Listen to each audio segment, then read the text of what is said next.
জীবন তো আর টকশোয় চলে না। চুয়াডাঙ্গার আলমডাঙ্গায় ভাঙবাড়িয়া গ্রামের খোয়াজ আলী শেখের মেয়ে Khaleda Akter Munni video sharing platform টিকটকেও ছিলেন সরব। 2022 সালে প্রথম বিয়ে করেন মুন্নি। বিয়ের পরেই বউকে রেখে বিদেশে পাড়ি দেয় তার স্বামী। তবে কিছুদিন পরে মুন্নি জড়িয়ে পড়ে একাধিক পরক্রিয়ার সম্পর্কে। এ ব্যাপারে জানাজানি হলে প্রথম স্বামী তালাক দেয় মুন্নিকে। কাবিনের টাকায় একটি ফোনও কেনেন মুন্নি। পরে টিকটক ভিডিও বানাতে মেতে ওঠেন তিনি।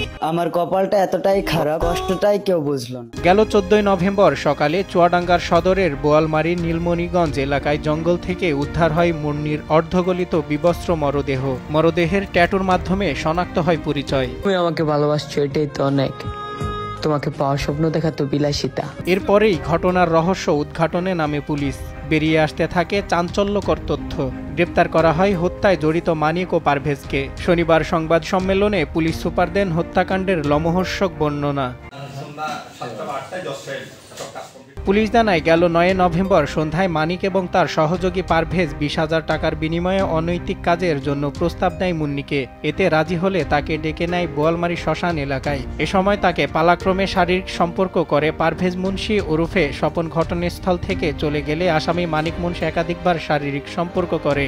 20,000 টাকার পরিবর্তে 5,000 টাকা দিলে টাকা নিতে অসম্মতি জানায়। এ নিয়ে কথা কাটাকাটির এক পর্যায়ে মুন্নিকে শ্বাসরোধে হত্যা করে জঙ্গলে ফেলে দেয় মানিক। খালেদা আক্তার মুন্নিকে দুজন দুষ্কৃতকারী তারা ওনার সাথে খারাপ কাজ করার জন্য ওনাকে নিয়ে যায় চুয়াডাঙ্গা থানাধীন হাজরাহাটি বোয়ালমারি মাঠের ভিতরে পান বড়জের ভিতরে নিয়ে যায় এবং রাত্রিকালে সময়ে ওনাকে গণধর্ষণ করে এবং তারপরে পান বড়জের ভিতরে একটা গর্তের ভিতরে, গভীর গর্তের ভিতরে এই মেয়েটার লাশ ফেলে চলে যায়।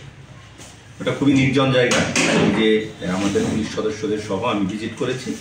এই জন্য 5 দিন পরে 14 নভেম্বর তারিখে ওখান থেকে গন্ধ বের হলে পানবড়ে যেসব কৃষক আছে ওনারা পুলিশকে খবর দেয়।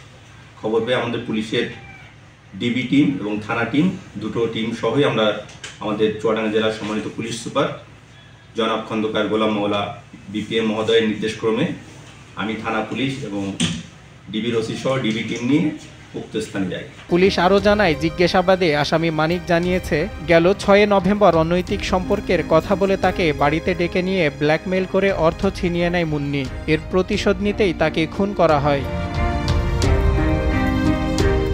দ্রুত হত্যাকাণ্ডের রহস্য উদ্ঘাটন ও আসামিদের গ্রেপ্তার করায় জনমনে স্বস্তি ফিরলেও এখনও ঘটনা বাড়াচ্ছে উদ্বেগ।